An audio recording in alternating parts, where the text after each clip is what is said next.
Hi everyone. I have read your teaching plans related to technology and posted feedback in the associated rubric.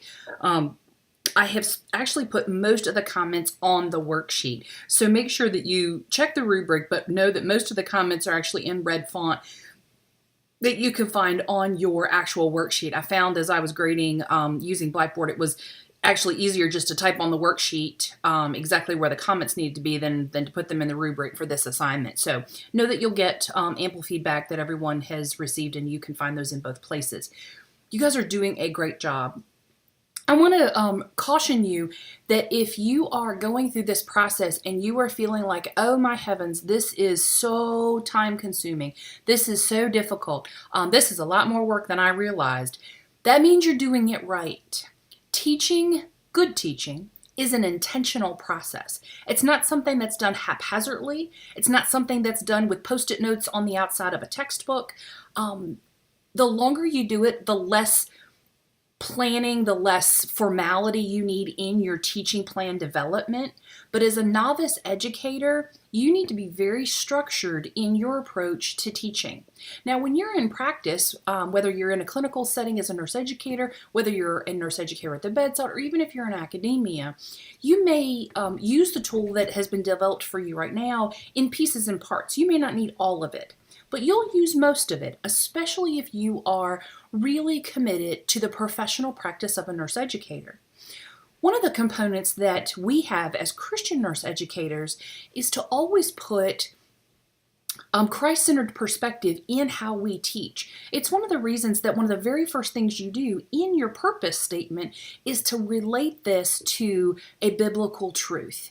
And you guys are doing a fantastic job with that. I want to encourage you that once you find a verse that you feel like supports what you're doing, you need to give me a sentence or two about why you think it supports it. Two of your peers have done a really good job with this. Susan wrote that Mark Chapter 2, verse 22 states, "And no one puts new wine into old wineskins. If he does, the wine will burst the skins, and the wine is destroyed, and so are the skins. But new wine new wine is for fresh wineskins." This biblical verse is applicable to the class because the newest technology must be used to treat our patients. The Hunt Light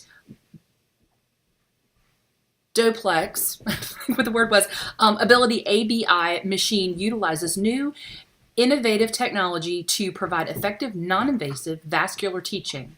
Patients deserve to be treated using the highest quality of care and technology. And nurses, we cannot use old, outdated technology to treat current patients, as that would fall below the standard of care. Formally using non-invasive vascular testing, such as a handheld Doppler device, is a more time-consuming approach, yielding less objective results, therefore making them a thing of the past. Susan did a fantastic job of connecting the analogy of the wineskins with innovative technology. Susan also wins the award for surprising me with an embedded picture of one of the things that she would use as her teaching content as kind of a capturing of her audience. It was a necrotic foot. I was casually sipping Earl Grey tea with some cinnamon toast and reading through her work, and there was a picture. My mental health brain had to kind of reset after a little while and go, okay, I'll forget I saw the picture. It was very effective. And her work here aligning Mark 2:22 was really well done. Jennifer, another one of your classmates, did a great job as well. She wrote that John 10 verses 3 through 4 state, "To him the doorkeeper opens, and the sheep hear his voice, and he calls his own sheep by name and leads them out. When he puts forth all of his own, he goes ahead of them, and the sheep follow him because they know his voice." This verse serves as a framework for the lesson by leading the students toward the correct way of utilizing technology to go forth in a safe direction. This also speaks to the educator as one that the students respect and trust as the doorkeeper.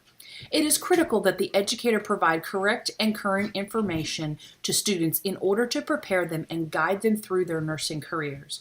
Again, it's a lovely framework of aligning the role of the nurse educator as well as the students for seeking best practice and safe practice. So you guys did a great job with that. Just some bullet points for feedback. Your APA note, if you have used an appendix, either A, B, or both, when you are referencing them, you need to make sure that in the proper section you've referenced see Appendix A, see Appendix B, so that I know that you know that that content goes with the section in the worksheet, and then I can go look in the appendix for the corresponding complement that goes with it. Failing to reference an appendix in the body of your work is not following APA process, so make sure that you're doing that. I also want to encourage you that as you do your learning outcomes, I want you to be thinking of outcomes as objectives. This should not be a list of tasks, especially if what you're working on is a skill where they're going to do A, B, and C. Those are steps or tasks. Please forgive Gracie and Madeline, who are playing behind me. I may have to take a moment and pick up a puppy in just a moment. They've had their walk and their dinner, so they're very excited. So, anyway, make sure that you are not listing steps of a process, but global objectives. I'm not going to drill down and force you to use Bloom's because I don't want you to cry, but Bloom's is really a great guide. Think about, what do I globally want these students to come away with? What do I want them to know versus what do you want them to do? Outcomes are knowing. Doing is a task. So try to round those out. Every once in a while, you're going to have a few tasks in there because it's part of the process. That's okay. But it really should not be a step of each of the steps of a skill or something. It should be a little bit broader. Let's see. When you're teaching something, let's say in a simulation lab or in a clinical lab or even at the bedside, that is a process. There needs to be a predictable, standardized checklist as your assessment technique. It isn't adequate to be able to say that they started an IV right or wrong.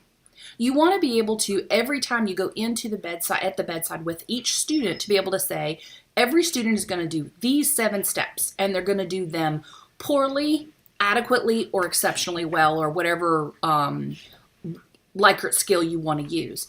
But it needs to be a predictable, prescripted process so that you are fairly evaluating student A to student B to student C and so on.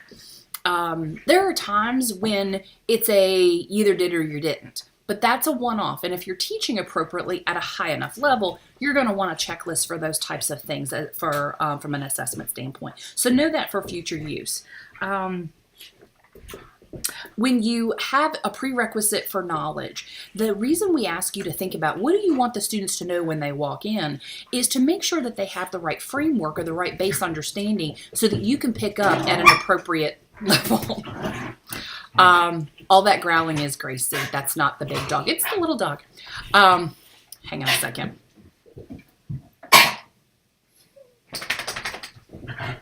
Apparently, I just needed to look at her. Make sure that you are thinking critically about how you're going to evaluate a prerequisite. Folks, it doesn't need to be a pre-quiz or a pop quiz or an admission ticket, although those are all great tools. It can be as simple as embedding iClicker technology in your lecture. It could be as simple as you start your lecture with an open-ended statement about, tell me what you know about how you insert an NG tube. And you use the whiteboard and write down all the facts that everybody notices or is able to express. That's a way of getting a baseline, kind of a pulse of where your students are. And it's a vital step before you start running 100 miles with a pair of scissors. If they don't have the underpinning of what they need to know, they will be lost before you start. Again, I know this feels a little tedious, but tedious is necessary to be exceptional, and that is my goal for you. I think those are all my notes. Next week, you have got your lesson on servant. You're going to do your teaching plan on service learning, which I think it's a great concept. So I'm looking forward to seeing your ideas about what that looks like. Looking to see if there are any other notes I want to tell you. Nope.